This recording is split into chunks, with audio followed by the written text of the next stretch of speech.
Okay, so now that we've reviewed the movie, now I haven't thought this out.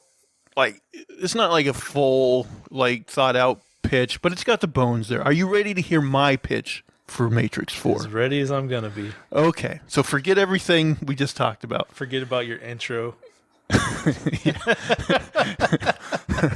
Clean slate time, all right? Okay, Matrix 4. We open on Zion. It's nobody, it's empty, it's all broken to shit, right? Yeah, I'd say that's probably fair. Okay. Now, of course, Zion is underground, right? Yep. So we start going up, up, up, up, up, up. We go all the way to the surface. We're in New Zion, the year, I'm going to say 2036 AN after Neo, right? Because, no, think of it. In this universe, he basically is a Christ-like figure Okay. that saved the world, right? Yes. And so in this world, the peace between the machines and the humans still exists. And in New Zion, and also remember in the original movies, the war between the humans and the machines basically like scorched the skies, they say. Right. Yeah. It fucked up the world. Well, enough time has passed, and basically the work between the machines and the humans, the skies are good now, right? The world's better. And you can see in like the architecture, the buildings and stuff, basically there's a mishmash between the machines. Like you can see the machines' influence in like the architecture and stuff. Like the humans and the machines are coexisting. Okay. And there's robotic humanoid looking things. There's still like, sentinel type things in the skies, but like, there's not that kind of conflict. Now in the world, like you see like statues of Neo. He like I said, he's a Christ-like figure, and there are basically like religions brought up around him and things, people worshiping him and shit like this. Now, the way I see it is since the Matrix caused such, the Matrix is basically like a symbol for slavery. Basically, it enslaved people. So in this world, the government has made going into any sort of matrix illegal, right?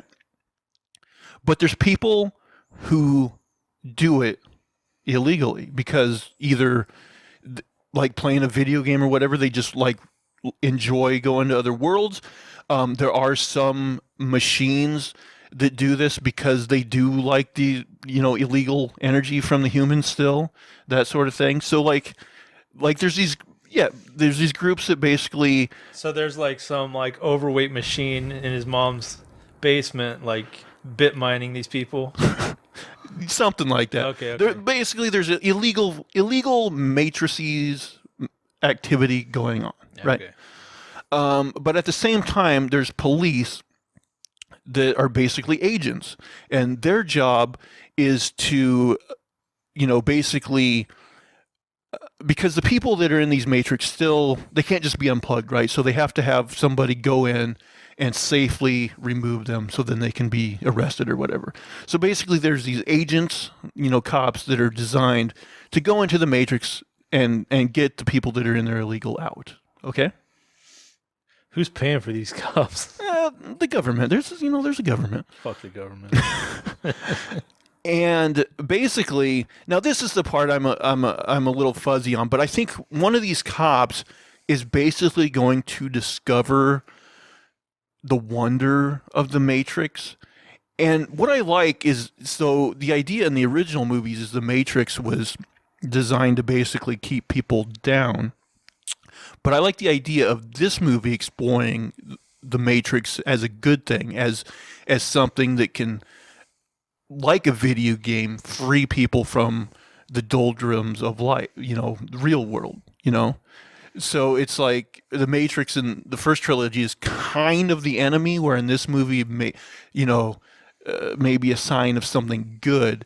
And you can run around just shooting bots. Well, and what I think is at some point, in the story. I don't know how this would exactly come about, but this is how you get your Keanu Reeves in there. So he's still dead. I wouldn't undo his death, but he would basically pop up in this cop's adventure, and he would basically be like Russell Crowe's Zor-El in Man of Steel, where like it's basically his digital consciousness. So like it replies to situations as kind of he would have, you know what I mean?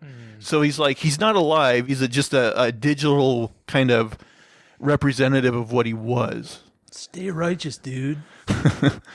But yeah, those are the again, I don't know like exactly where the story would go, but that would kind of be the broad strokes of it. What do you think? Laying a lot on me here.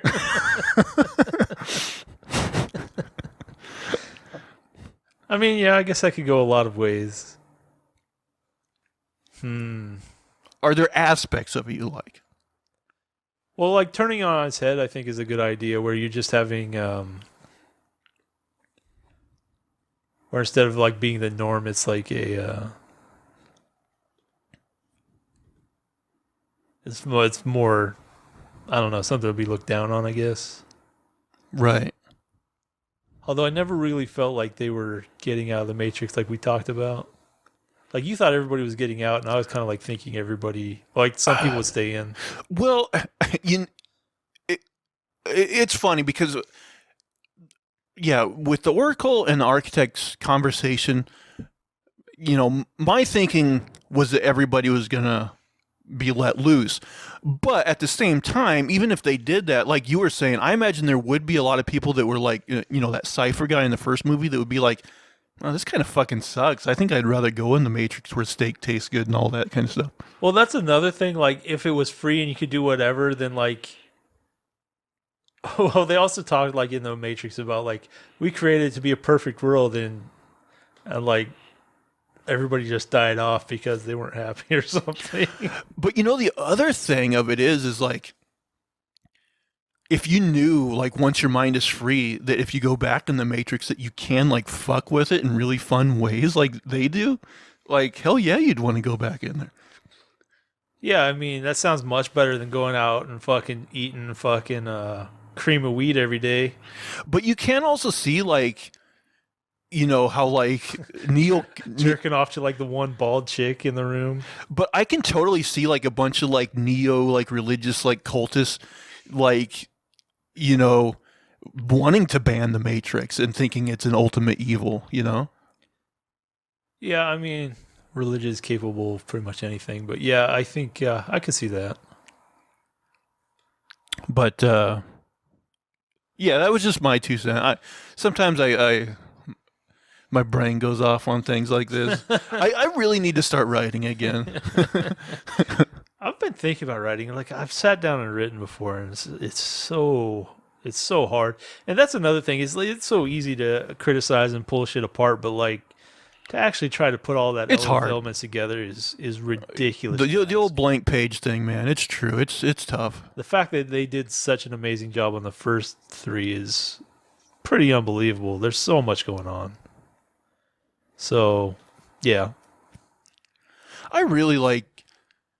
Hopefully COVID goes down and like they do the Comic-Con here again next year, because I really want to go to that and just like. Well, I saw people dressed up, and the thing is, I'm not sure, because I think there's like kind of a half-ass Comic-Con and like a real Comic-Con, but there's also like an anime Comic-Con.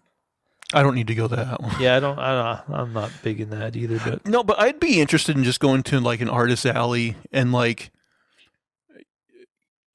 kind of seeing what people charge. Because like I have some comic scripts that are complete, and like they're, who knows, they're probably dog shit, but like I like them.